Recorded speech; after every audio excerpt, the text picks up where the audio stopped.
You're listening to PetLifeRadio.com.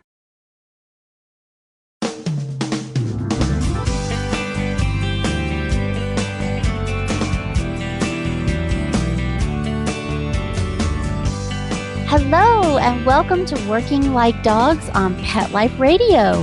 Thank you for joining us today. We're your hosts. My name is Marcie Davis, author of Working Like Dogs, and my co-host is my service dog, Whistle. And Whistle and I are thrilled to be with you today to talk about our favorite subject, working dogs and working animals. So we're going to do something a little bit different today. We don't have a guest. It's going to be me. And I have a lot of information that from my experiences of having a service dog. And I've been receiving so many emails and phone calls from so many of our listeners that today I thought I would just share some of my experiences with you and just give you some really basic information about assistance dogs. So we're going to take a quick pause and get some information from our loyal sponsors, and we'll be right back after these messages to talk more about assistance dogs. So come right back.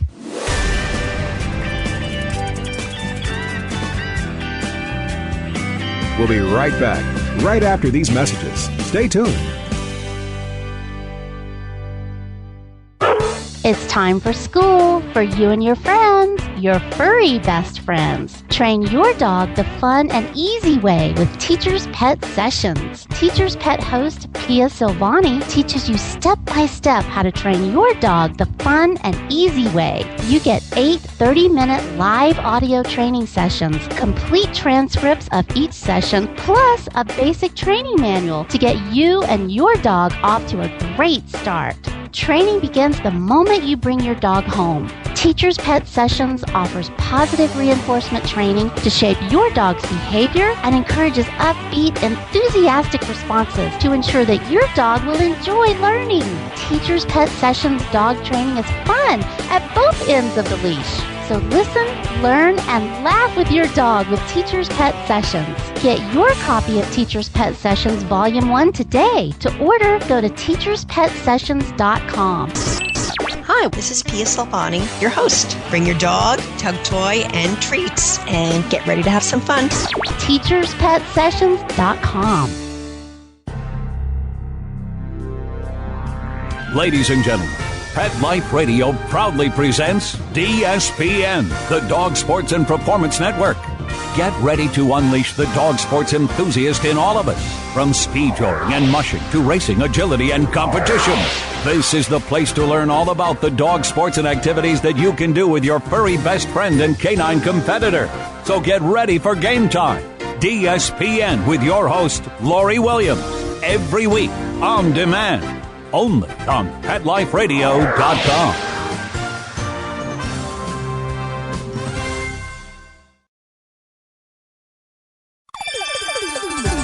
Let's talk pets on PetLifeRadio.com.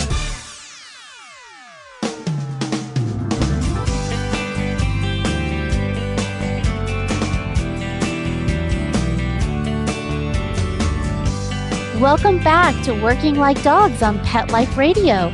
I'm Marcie Davis, and my co-host Whistle are here today to visit with you about our favorite subject, assistance dogs. And we'd love to talk about assistance dogs and give you some information and share some of our experiences. I've had an assistance dog since way back in 1993 is when I got my first dog, Ramona, and she was a black lab, and she was half lab, half golden retriever, and it really changed my life when I got my first dog in ways that I really had never imagined. And we're going to talk a little bit about that today, about what assistance dogs are, what's kind of the history, and how do they come into being. Most assistance dog tasks really fall into 3 categories, and that's basic obedience, service tasks, and public access.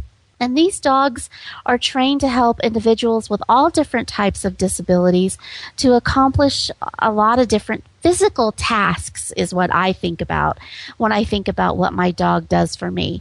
Things like answering the phone, retrieving things that I might drop, because as a person who uses a wheelchair, I don't have great physical balance. So my service dog Whistle can pick up something as small as a dime, and he can also do things like carry bags of groceries for me, so things that are much heavier. Assistance dogs also alert their person to physical problems. For example, if I'm going to fall or if I need help, Whistle is trained to go and find my husband Franz somewhere in our house. If Franz is in the kitchen and I'm in the bathroom, Whistle can go get Franz and bring him to me and tell him that I need assistance. They can also do things like helping their person that they're with cross streets, negotiate stairways and elevators, and we see this really in guide dogs for people who are blind or who have low vision. And then they can also do other cool stuff like alerting someone who's deaf or who has low hearing abilities. They can alert them to a doorbell ringing, to a baby crying. So just lots of daily tasks that a lot of people take for granted, but for someone with a physical disability, an assistance dog can really change your life, as my dogs have changed my life. There's just no question about that. So let's talk a little bit more about the types of assistance dogs.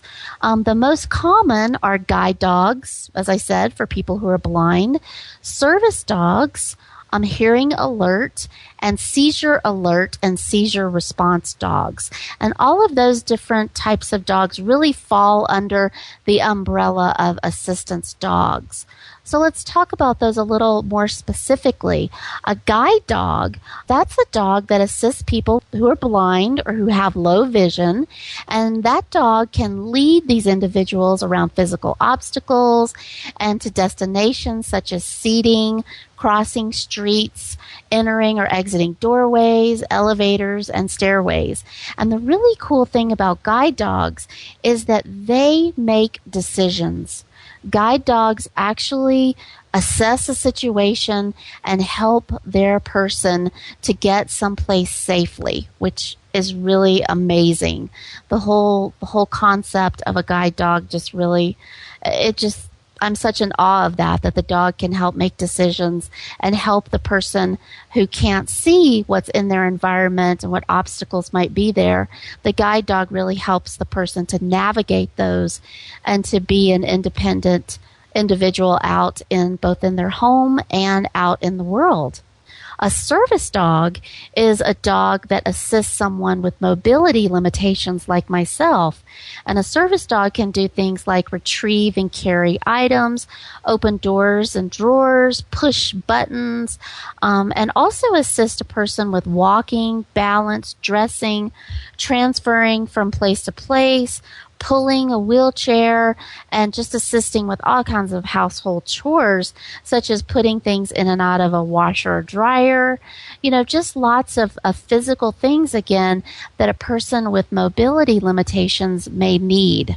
And then there's the hearing alert dogs, and those dogs alert people with a hearing loss or people who are deaf to the presence of specific sounds, such as doorbells, telephones, crying babies, sirens, another person, buzzing timers or sensors, just all kinds of things, including knocks at a door or smoke alarms, fire alarms, or a clock going off.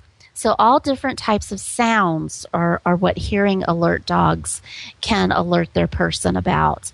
And then the other type is seizure alert or seizure response dogs. And these types of assistance dogs alert or respond to medical conditions such as heart attack, stroke, diabetes, epilepsy, panic attacks, anxiety attacks, post-traumatic stress and seizures. So it's just really amazing that these dogs can identify when their person is about to have one of these seizures or medical conditions, and they can actually take action to help their person to get into a state where they are lying down or sitting down, where they're much safer. So those are really the 4 different types of assistance dogs. And it's really amazing because dogs have been helping humans for years and years. I mean, it goes all the way back in our history in time. But I think from my work and my research, when that was really first noted and documented in history was way back in the 18th century, where dogs have been documented as helping individuals with vision loss. And they help them with their mobility. But it was really Morris Frank, and that was an individual who was blind, who got the first guide dog from a lady by the name of Dorothy Harrison Udis. And that was way back in the early 1900s, in the 1920s. Morris Frank was the first guy to establish the first dog school. It was a guide dog school in Nashville, Tennessee. And this was way back in 1929. This was the first documented guide dog school, and it was called the Seeing Eye. Now, in the 1970s, back in 1974, it was Dr. Bonnie Bergen who developed tasks and command structures that were the first service dogs.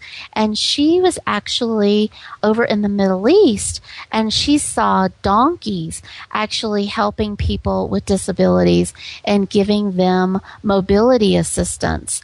And she had the idea back in the early 70s, after witnessing these donkeys help people with disabilities, that she came up with the idea and came back to the United States and started training dogs to assist individuals with disabilities, which are termed service dogs. So, it was back in the 70s that Dr. Bergen was working with people with disabilities, and she actually founded Canine Companions for Independence as one of the first service dog agencies in the United States. So people started learning about the possibility of using service dogs to assist them with their disability limitations. But it was really in the 1990s, in 1990, under the Americans with Disabilities Act, that these service dogs were really defined and they were given legal rights under the ADA. And the ADA actually gives a legal definition for assistance dogs and defines them as any dog that has been individually trained to provide assistance or to perform tasks for the benefit of a person with a physical or mental disability that substantially limits one or more of life's major functions. So that's really when the ADA defined assistance dogs and said that they're not pets, that they actually are assistive devices that are listed under the ADA. And some states define assistance dogs in their state laws. Some states will address puppies being trained and give them access. But it's really the federal protection under the ADA that's expanded the rights of individuals with disabilities to be accompanied by their assistance dog in public places. And so that was just amazing that law was passed and really changed things for persons with disabilities and how we interact and have public access with our dogs. So we're going to take a quick break. I know I'm giving you a lot of information and we're talking about my favorite subject, so it's hard for me to take a break because I want to keep talking, but we'll take a quick break and we'll come back and we'll talk more about the assistance dog life cycle and how a dog goes from being a puppy to being a full-grown service dog. So we're going to take a quick break and hear from our sponsors, and we'll be back after these short messages, so please come right back.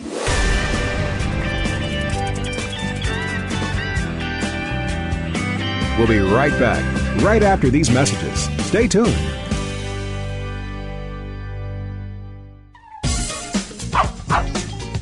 Give your dog some thought with Dog Thoughts. It's the iPhone application that everyone's talking about. Hey, what do you think of this? A man in Davis, California says he's invented an application for the iPhone that claims it can read your dog's mind. Huh? No, it's true. I read about it on my cat's Twitter page. That's why Jay Leno talked about it, CBS reported on it, and now you can see what all the buzz is about. Created just for dog lovers, Dog Thoughts makes taking photos of your furry best friend more fun. Shake your dog and read his mind. On your iPhone, of course. Take a pic of your pup, shake your phone, and watch as his thoughts appear on the screen. Does he have a bone to pick with you, or is he having a tail-wagging day? Get your Dog Thoughts iPhone app today. Just 99 cents. Go to PetLifeRadioPromotions.com. That's PetLifeRadioPromotions.com.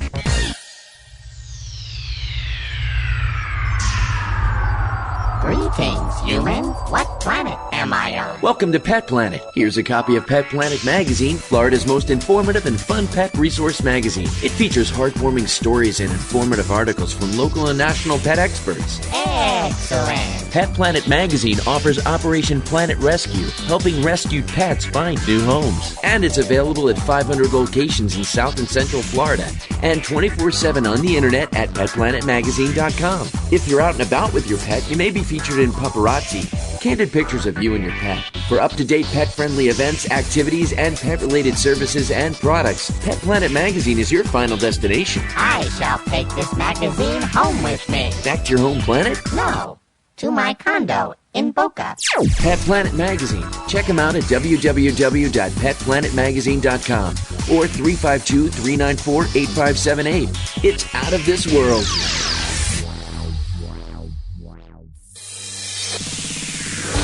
Coast to coast and around the world, it's Oh Behave with Arden Moore. Find out why cats and dogs do the things they do and get the latest buzz from wagging tongues and tails in Rin Tin Tinseltown.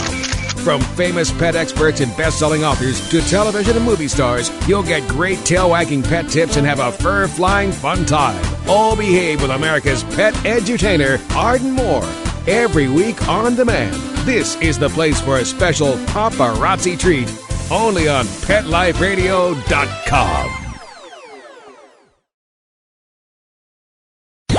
Let's talk pets. Let's talk pets On Pet Life Radio. Pet Life Radio. PetLifeRadio.com.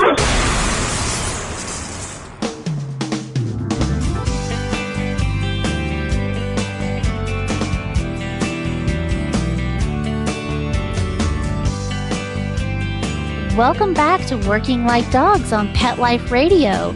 And we're talking today about assistance dogs and about the history of them and what is really assistance dog and what's the life cycle of an assistance dog. You know, I'm just amazed at how these animals are go from these little puppies that are just the most adorable balls of fur into being these amazing, confident, working service dogs. And it's just really cool how most agencies, and agencies are different in how they do this, but most of the agencies actually have a breeding program where they breed their own puppies that they can use and train to become working dogs. A lot of other agencies use dogs from shelters. That's becoming more common, where actually shelter dogs are used. And shelter dogs are used for service dogs, for all the different types of dogs that we've been talking about today. But one of the best ones that they can be used for are the hearing alert dogs, because the hearing alert dogs really don't have to have the physical requirements that the service dogs may need to have. Because in order to pull a wheelchair or in order to help someone transfer from a bed to a wheelchair or to another sitting area, you have to have some physical capabilities that the dogs really have to be strong and be able to perform the task without jeopardizing their health. So that's one reason that these agencies really like to breed these dogs, so that they can really track the bloodline and make sure that they have the physical capabilities to become a working dog and to last a long time, because that's a big issue when you get a dog. You want it to really be able to have as long of a working life as possible. And people always ask me that question, how long can a dog work? Well, the dogs are trained for the first 2 years of their life. And the first year, they usually live with a puppy raiser. And that puppy raiser teaches them basic obedience and also socializes them and takes them out into public into all different types of situations so that they can help the puppy build its confidence so that it can be confident getting on public transportation. It can be confident and comfortable being at a concert with thousands of people or being at a big sporting event. So they try to get the dogs into as many social situations as possible. And once the dog is about a year old, it then goes to advanced training where the dog leaves its puppy raiser's home and goes to a training facility. And again, depending on the agency and what their policies are, the dogs usually stay in advanced training for 8 months to a year. And during this time, they start learning more of the advanced commands, like how to help someone pull their socks off, or how to open and close doors, push elevator buttons, and, do some of the more specific tasks that a person with a disability might need. And then once they complete the advanced training, they then are placed with an individual with a disability. And I always tell people, if you're thinking about getting a service dog or a type of an assistance dog, or you want to be a puppy raiser, you really need to ask the agencies what their policies are. How do they select dogs? How do they raise them? How do they assign dogs to an individual with a disability? Will you own the dog, or will the agency continue to own the dog? What are their policies on retirement and getting a successor dog? Because usually a good, healthy service dog can usually work 8 to 10 years. And that also depends on the level of physical assistance that they have to provide to their person.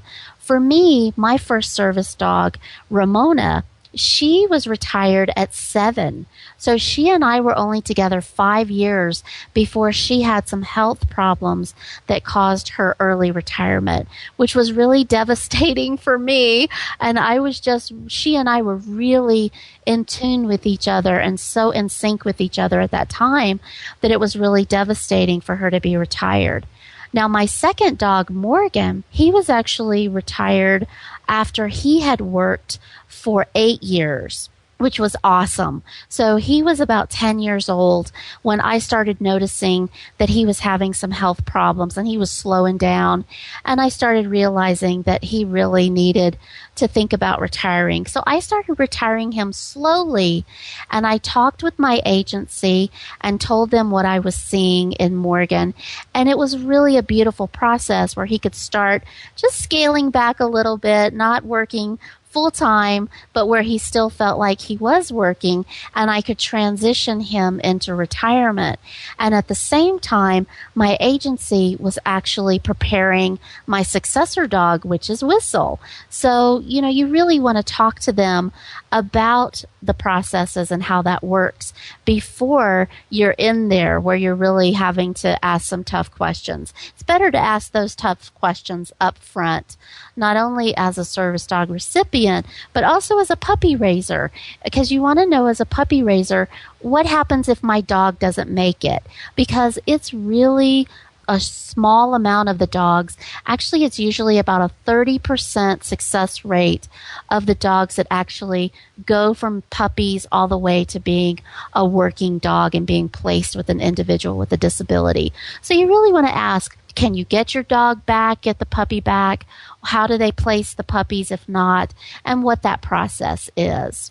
So you really want to make sure that you're compatible with your agency, because you want to know that your values align with their values so that you're not down the road and heartbroken. So it's really good to choose the agency that's best for you, both again as an individual with a disability and someone that's thinking about being a puppy raiser or a volunteer.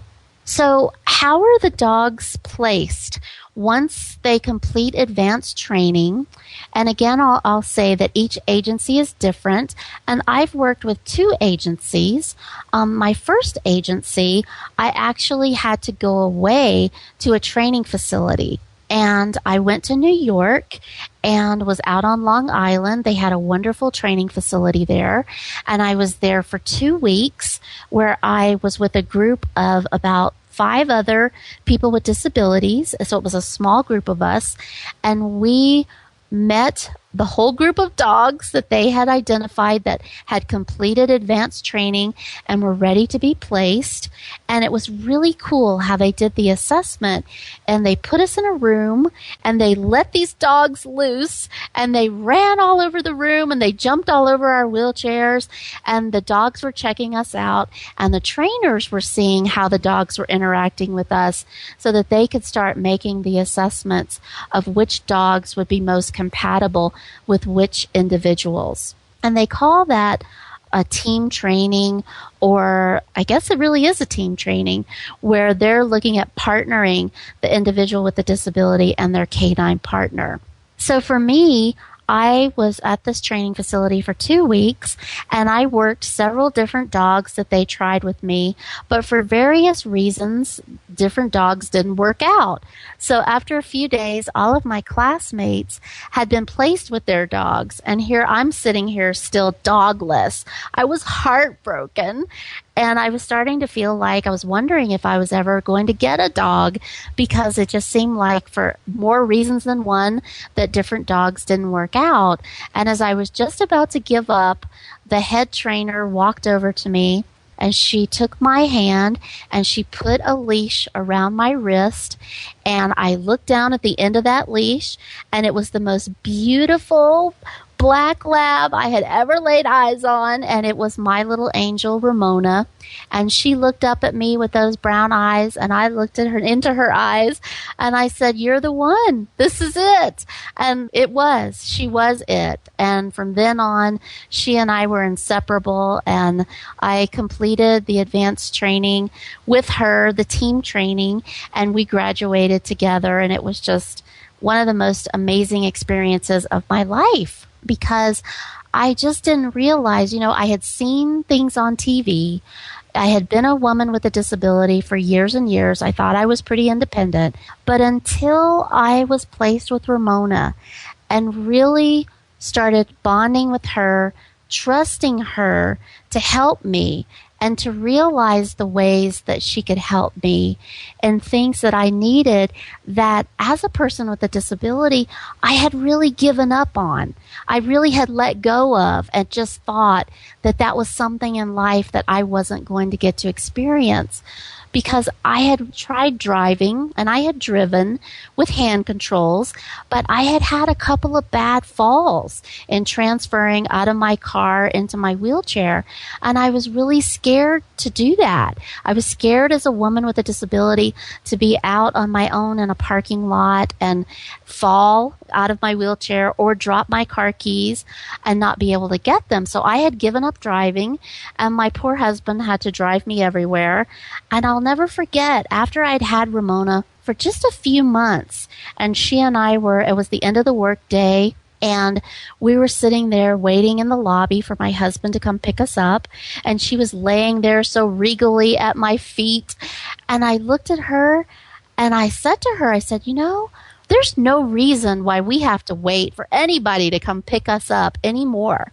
Because with her and her abilities and me and my abilities, I knew that I could start driving again, that I didn't have to be afraid of those things, that there was no reason why I couldn't get an accessible vehicle and she and I couldn't be more independent. So that's exactly what I did. I decided that I was going to get a vehicle that was accessible, and I was going to get a power wheelchair that would make me more independent. And with Ramona's skills and her devotion, there was nothing that could stop us. And that's exactly what we did. And very soon I started getting more promotions at work. I started doing more volunteer work in my community because I had the independence and the gift of her and her abilities that enabled me to be a more productive citizen and to be more successful in my personal life. So, it's really hard to explain that to people. And it was hard for me to even get it as a person with a disability until I had the service dog in my life and I learned how to use her and to maximize her skills with my limitations that really made me a more independent person. Well, our time today is coming to an end, and that's our segment of part 1. So I hope you'll come back and join me for part 2, where we'll talk more about the specific types of tasks that assistance dogs can perform. So we've got a lot more to talk about, and I hope you'll come back really soon and join us again at Working Like Dogs on Pet Life Radio. Thanks so much for joining us. Let's Talk Pets, every week on demand, only on PetLifeRadio.com.